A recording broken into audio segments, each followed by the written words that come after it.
nego što počnemo video, da bih samo da kažem da ovaj roast nije hejt, samo slatka osveta.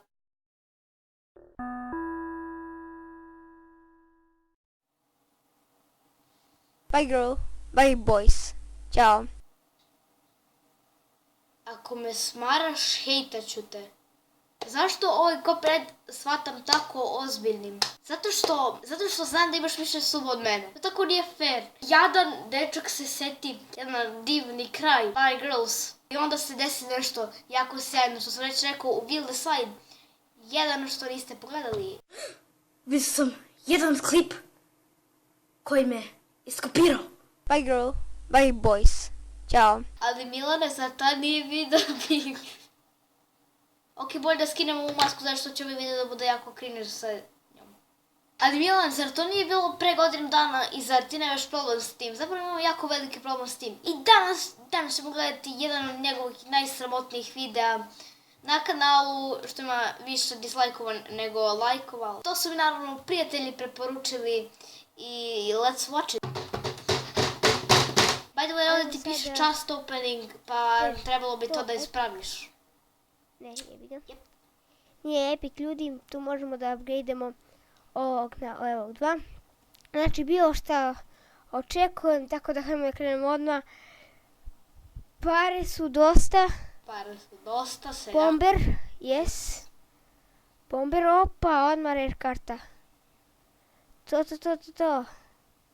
Ajmo sada. Plašim se. Znači, samo kažem, prvi put otvoram. To će biti legendara!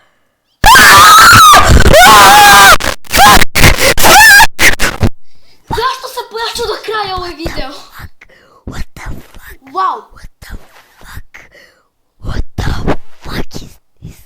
What the fuck is this? What the fuck? Don't kill me! Otvaramo! Tu! Witch! Ljudi! Witch level 3! Zašto sam gledao Witch ako je ne koristiš? 3 ljudi! A što je najbolji? Dobri! Inferno dragon! Ljudi! Inferno dragon! Ne mogu da verujem ljudi, stvarno! Stvarno, nema što da pričam. Zaboravio sam da slikam, ali nema veze, ajmo. Znači ljudi... Ne! Koji bip govorite kid? Kada uđem na vaš kanal vidim sve neku decu 9 godina. Bip više znači manite se, krivo vam što sam dobio legendarnu...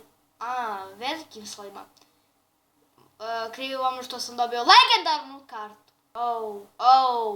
Uzvičnik. Kada uđem da baš... Možete samo da popustite. Izbriši Minecraft klip, ja ću da izbrišem ovaj video. Miša, najbolje ime na svetu. Ovo je moj krevet. Mnogo je lep. Ima čak i sunce na njemu. Hvala što ste gledali epizod, nadam se da se vidjela. Ako jeste, obavezno stavite like, share i subscribe. To je bilo to. Vidimo se u petak.